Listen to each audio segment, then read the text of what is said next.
Bonjour à toutes et à tous, bienvenue à Libre Ensemble, votre rendez-vous de la laïcité. Et si nous finissions tous par revenir tôt ou tard vers ce que nous avons tant voulu fuir? C'est une des questions que nous pose Didier Héribon, dont le travail se situe à la croisée entre la sociologie, l'anthropologie, la politique et la philosophie. Il est interviewé aujourd'hui par Jean Cornille dans ce reportage que vous propose le Centre laïque de l'audiovisuel.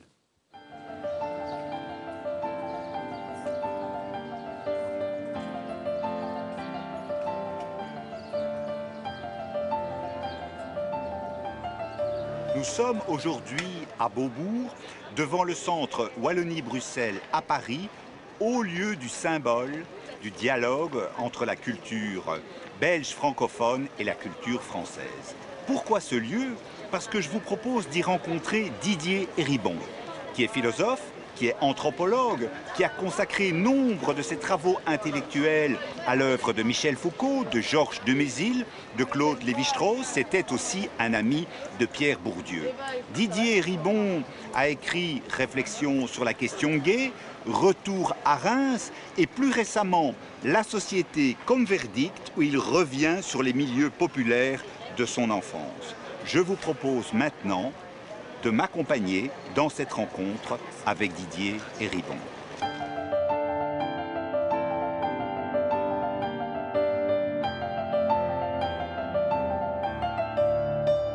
Didier Héribon, vous réfléchissez à votre parcours et vous posez une question dès les premières pages de votre livre que je me permets de vous poser. Pourquoi revient-on vers ce que l'on avait tant voulu fuir ? Quand mon père est mort, je me suis posé la question pourquoi j'avais fui mon milieu, le monde de mon enfance, de mon adolescence. C'est un milieu très ouvrier. J'étais le premier de ma famille à faire des études supérieures. Je m'étais installé à Paris et j'avais vécu dans un tout autre monde. Et là, j'avais rompu plus ou moins, je ne dis pas totalement, mais presque avec ma famille. J'avais mis ce monde à distance de moi, parce que c'était nécessaire pour moi pour devenir autre chose, pour devenir, si on peut dire, ce que je suis devenu.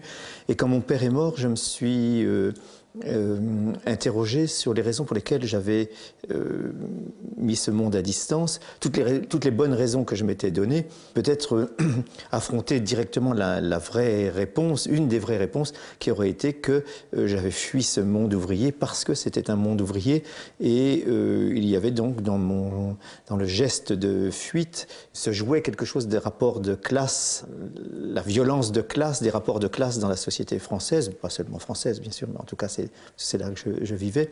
Et par conséquent, j'ai voulu m'interroger à partir de mon itinéraire personnel sur l'histoire des classes sociales, à partir de l'histoire de ma famille et la persistance, la permanence aujourd'hui des classes sociales dans la société française. Et donc c'est aussi une interrogation sur qu'est-ce que c'est qu'être de gauche, essayer de repenser la pensée de gauche, qu'est-ce qu'on peut dire de la pensée de gauche aujourd'hui, puisqu'en France, beaucoup de gens avaient dit les classes sociales n'existent plus, il y a une vaste classe moyenne, etc. Et je voulais montrer que tout ça, c'était des mythologies, et que les classes existaient toujours, et qu'elles n'avaient pas disparu, même si elles avaient disparu des discours des partis de gauche et de la pensée de gauche en France, et qu'il fallait leur redonner une place si on voulait comprendre un certain nombre de processus qui se déroulaient en ce moment, et notamment comment une partie des classes populaires avait cessé de voter à gauche pour voter parfois à droite, mais même souvent à l'extrême droite, comme ça a été le cas dans une partie de ma famille. Donc c'était cette interrogation-là qui était à la fois sociologique, politique, philosophique, théorique et personnelle, existentielle. J'ai voulu mêler tous ces éléments dans ce livre, Retour à Reims, qui était un livre que j'adressais au fond à quelques amis. Et le nombre des amis s'est trouvé démultiplié à la sortie du livre, puisque c'est un livre qui a rencontré un écho assez considérable auquel je ne m'attendais pas du tout, avec beaucoup des flux de courriers qui m'arrivaient comme ça jour après jour, et ça continue, de gens qui m'écrivent pour me dire c'est mon histoire que vous racontez, ou vous m'avez permis de comprendre mon histoire et beaucoup d'éléments de ma vie et de mon rapport aux autres. Et donc une des questions, voilà, c'est pourquoi revient-on? La vraie question, c'est pourquoi est-on parti? Pourquoi a-t-on fui son milieu? qu'est-ce que c'est que l'obligation qu'on se sent de revenir dans son milieu, dans son passé, ce qui veut dire que le passé, ce qu'on croit avoir mis à distance, c'est toujours le présent. Et j'ai voulu faire une réflexion sur comment le passé social, le passé de classe, le rapport à son adolescence reste inscrit dans le présent et comment tout ce que l'on fait, tous les choix que l'on peut faire sont en grande partie, je ne dirais pas déterminés strictement, rigoureusement par le passé et l'enfance et l'adolescence, mais malgré tout fortement marqués par les traces de ce passé gravées dans le corps, dans la mémoire, dans le cerveau.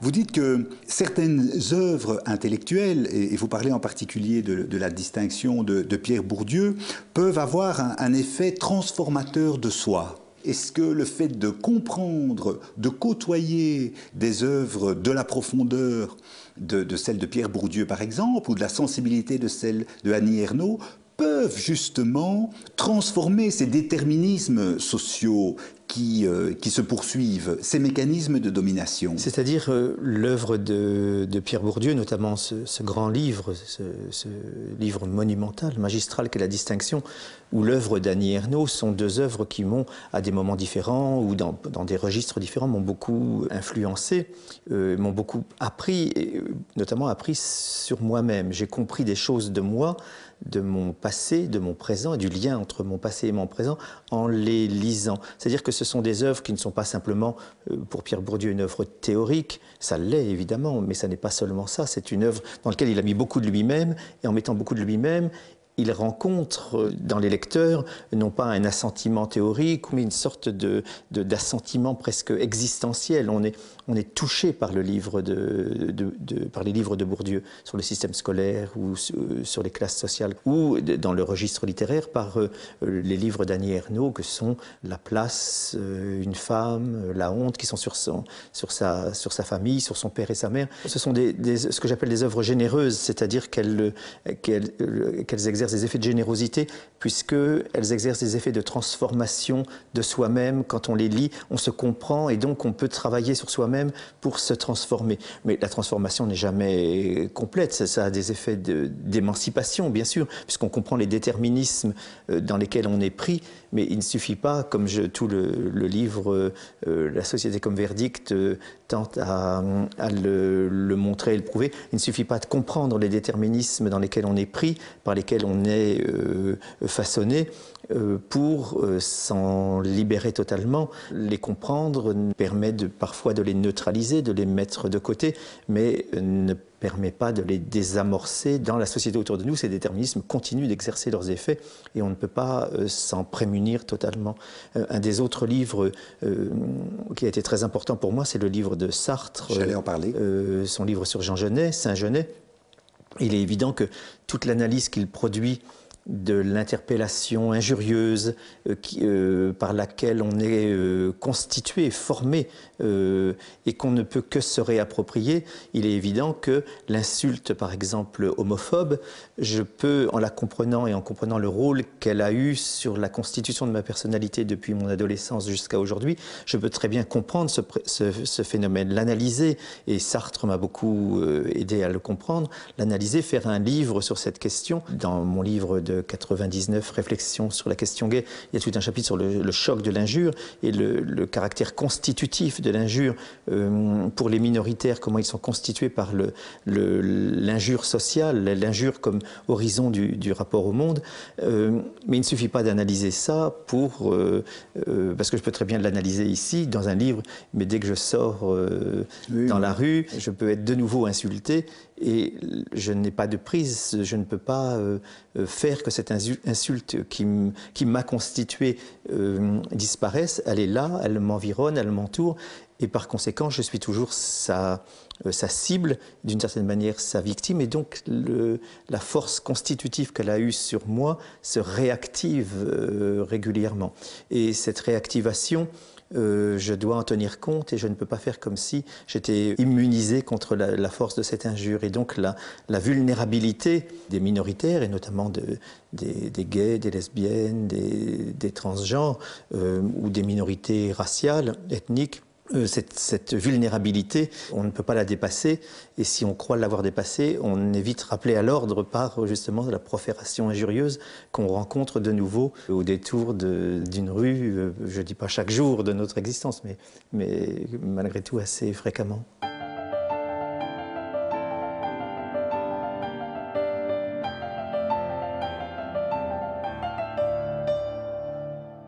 Et un petit peu comme Annie Ernaux a été fort influencée par Simone de Beauvoir, et vous l'expliquez très bien dans votre livre.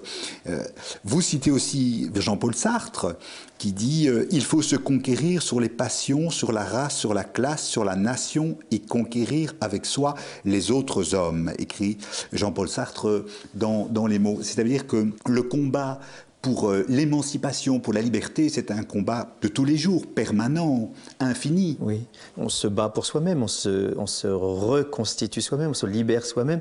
Et donc il faut se libérer, essayer, autant que faire se peut, des passions extérieures et de la menace insultante du monde extérieur. On a aussi en nous des pulsions mauvaises, des passions mauvaises, tous, parce qu'on est des réactions qu'on est obligé de contrôler, de maîtriser.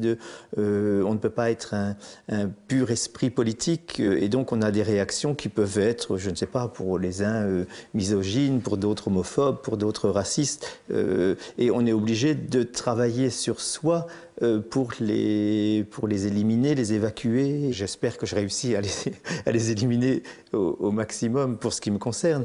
Mais je sais bien que, comme nous sommes constitués par le monde extérieur, il y a une nécessité aussi de s'inventer soi-même en travaillant chaque jour sur les déterminismes, sur les passions, les pulsions mauvaises qu'on peut avoir dans la tête et qui sont multiples parce que on peut cesser, si on a été misogyne, on peut comprendre le mouvement féministe qui apporte une nouvelle compréhension du monde, mais on va retrouver quelques jours après une autre passion mauvaise dans un autre domaine, et il n'y a pas un jour ou l'autre où on dit je me libère de tout ça, c'est quotidiennement et dans différents domaines.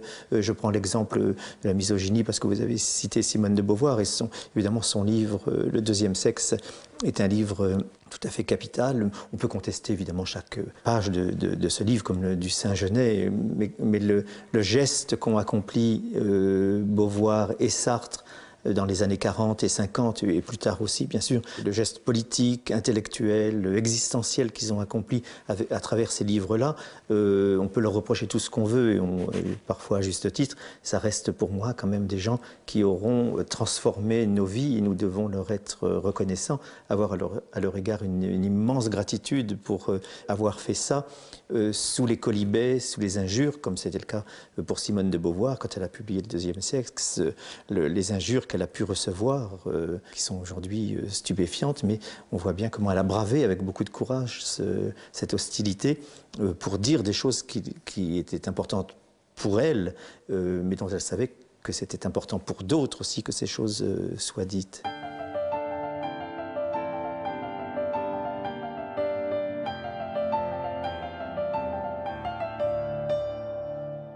Vous parlez aussi, en explicitant le travail de Assia Djebar, de l'exercice de l'autobiographie, dites-vous, dans la langue de l'adversaire d'hier. C'est-à-dire, est-ce qu'il n'y a pas un paradoxe à essayer l'émancipation dans les codes, je dirais, du système, je parle de manière caricaturale et simpliste, du système de domination que l'on combat. Oui. Assia Djebar, qui est donc cette romancière algérienne dont j'aime beaucoup les livres, enfin en tout cas certains livres, pose cette question puisqu'elle écrit en français pour rendre la mémoire de son dans la peuple, langue du colonisateur. Pour rendre la mémoire à son peuple martyrisé, colonisé, massacré pendant plus d'un siècle. Elle écrit une autobiographie, elle écrit des romans et elle écrit en français. Elle rend une voix aux colonisés dans la langue du colonisateur. Elle a conscience du problème, c'est elle qui pose le problème, et quand j'ai lu ça, je me suis dit, mais au fond, c'est à peu près la question que doivent se poser tous ceux qui écrivent dans un sens, notamment quand il s'agit des classes sociales, quand on écrit rendre une voix à ceux qui ne l'ont pas, donner une parole à ceux qui en sont privés, dans les classes populaires, qui n'ont pas accès à la parole publique, par l'écriture. Il est évident qu'on le fait dans la langue dominante, à travers des institutions dominantes qui sont le monde de l'édition, le monde du journalisme. Évidemment, il n'y a pas d'autre solution, mais il faut avoir conscience que quand on fait ça, on écrit à partir du système dominant sur les dominés pour réhabiliter ou rendre une parole aux dominés. Et la question que je voulais poser, c'est qu'est-ce qui se passe dans ce processus où on parle avec les instruments des dominants, de la domination et des dominés. Et forcément, il y a quelque chose qui se passe, et Assia Djebar ou Annie Ernaux d'ailleurs se posent très bien ces questions, et le langage théorique par exemple, qui me semble tout à fait nécessaire pour décrire, on ne peut pas faire une simple description comme ça, écouter ce que les gens disent, par exemple pour le fonctionnement du système scolaire, il faut faire une analyse théorique, profondément théorique, intensément théorique de ce qui se passe dans le système scolaire qui fonctionne comme un vecteur d'élimination des enfants des classes populaires. On ne peut pas faire cette analyse-là sans instruments conceptuels, sans tout un appareil théorique, discursif, analytique. Et je sais très bien que un certain nombre de gens ne le liront pas, même si c'est d'eux que ça parle, parce que c'est trop difficile. Mais si on ne fait pas ça, on ne décrit pas le mécanisme d'exclusion, de relégation dont les classes populaires sont les victimes. Par conséquent, on est prisonnier de ce paradoxe indépassable. Il faut écrire dans la langue dominante pour parler de la domination et pour parler des dominés, mais en parlant dans la langue dominante, évidemment, on n'a pas le choix, mais il se passe quelque chose j'allais dire, d'une reconduction, d'une reproduction des effets de domination. Et j'ai bien conscience de ça, je sais que c'est très difficile à affronter comme question, j'ai voulu l'affronter directement dans mon livre, poser le problème, et ne pas fuir cette question, mais une fois qu'on a posé la question, je vous avoue que la réponse est très très compliquée. J'essaie de travailler d'ailleurs sur cette question aujourd'hui, qu'est-ce que c'est qu'écrire sur la domination ?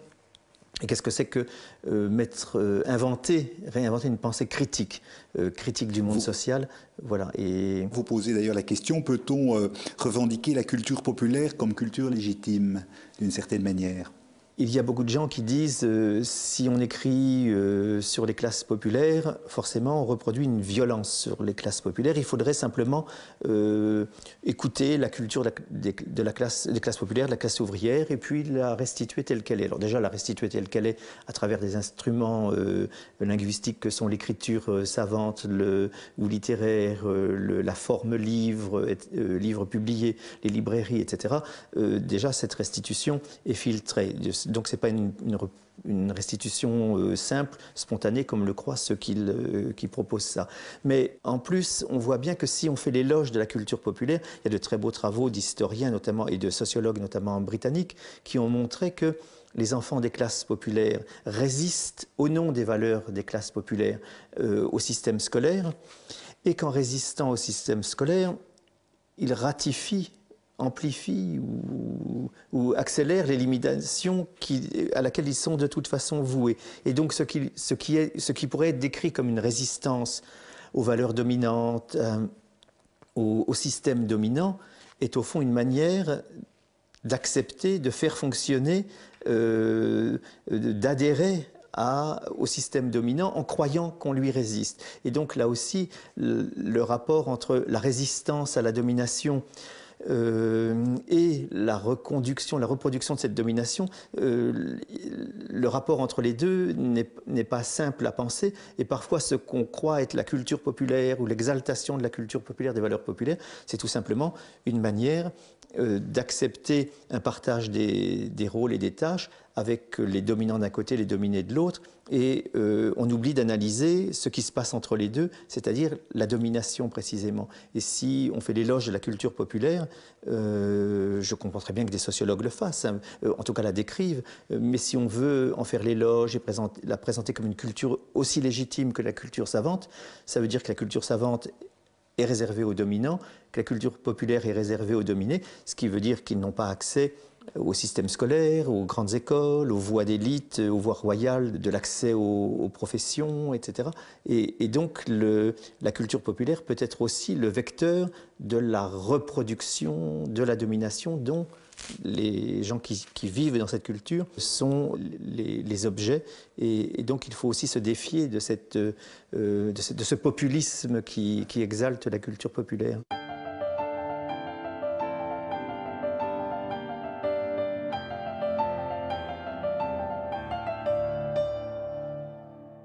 Vous avez à certains moments des mots très rudes pour la classe ouvrière, où vous dites par exemple que le crédit désamorce les luttes ouvrières, que l'objectif aujourd'hui du, entre guillemets, l'ouvrier, ce n'est plus de faire de la révolution, c'est plus faire la révolution, mais c'est construire un pavillon. Je sais que je caricature.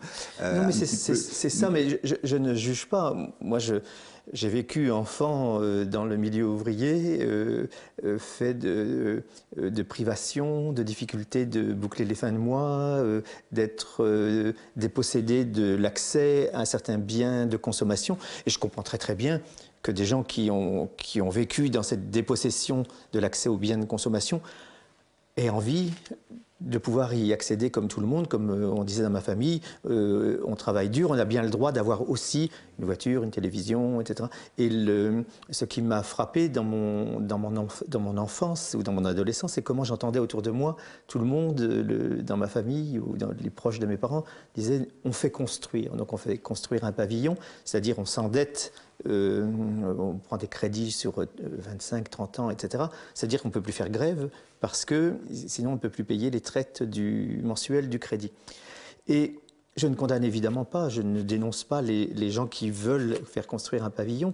J'analyse simplement comment les transformations de la classe ouvrière, du mouvement ouvrier et comment dire, un certain délitement de ce qu'on appelait le mouvement ouvrier est lié à cet accès aux biens de consommation qui passe par le crédit accordé par des banques, parce que si on est endetté par le moyen du crédit, on ne peut plus entrer dans des luttes, ou en tout cas dans des luttes qui durent. Et c'est toujours quelque chose de très très fort quand une grève dure. On voit très bien, les hommes font grève, mais les femmes disent mais comment on va payer Il y a le film sur la grève des LIP en 1973-74 le montre très bien. Les femmes des grévistes disent mais comment on va payer, comment on va vivre, comment je peux acheter la nourriture avec ce partage des rôles hommes-femmes. Et c'est pas des mots durs que j'ai contre la classe ouvrière, c'est une description des transformations de la classe ouvrière qui explique d'ailleurs pourquoi des gens qui ont cru qu'ils allaient avoir accès aux biens de consommation, à une certaine aisance, qui sont confrontés ensuite au chômage, à la précarité, aux difficultés. Et il n'y a plus de discours de gauche pour rendre compte de ça, se tourne vers l'extrême droite qui, il faut bien le dire, et je croyais bien que, alors ça je le déplore, je le dénonce, est souvent la seule à se préoccuper du sort des classes précarisées, des milieux précarisés. C'est un faux discours, bien sûr, c'est une mystification, mais puisque la gauche, en tout cas la gauche institutionnelle, la gauche au pouvoir, ne se préoccupe plus guère des classes populaires, il était évident qu'un parti allait venir pour redonner une voix aux classes populaires, et au lieu d'organiser un discours et un mode de pensée, de perception du monde en termes, comme autrefois, les bourgeois et les ouvriers, les patrons oppresseurs et les ouvriers opprimés, etc. Aujourd'hui, le discours qui plaît, qui est tenu par l'extrême droite et qui rencontre un écho dans les classes populaires, c'est les Français et les immigrés, enfin les nationaux et les non-nationaux, avec des discours odieux, insupportables, mais dont on peut déplorer, regretter qu'ils rencontrent cet écho, mais dont on peut constater que c'est le cas. Et puisqu'on le constate, il faut essayer de l'expliquer. Donc, à la fois Retour à Reims et La Société comme verdict sont des tentatives, en tout cas dans certains de leurs chapitres, pour rendre compte de ces phénomènes qui se sont développés sur une cinquantaine d'années. On ne peut pas les comprendre justement si on n'analyse pas tout ça. Le crédit, ça peut sembler quelque chose d'anecdotique, le crédit, mais beaucoup de choses du monde contemporain, de la situation actuelle en France, j'imagine en Angleterre, en Belgique, en Espagne, bien sûr, en Italie, beaucoup de choses de la situation dans tous ces pays s'explique par des phénomènes qui sont liés aux transformations que le système de crédit a permises et aux conséquences de ces transformations. Didier Ribon, un tout grand merci pour cet entretien. Mais c'est moi qui vous remercie.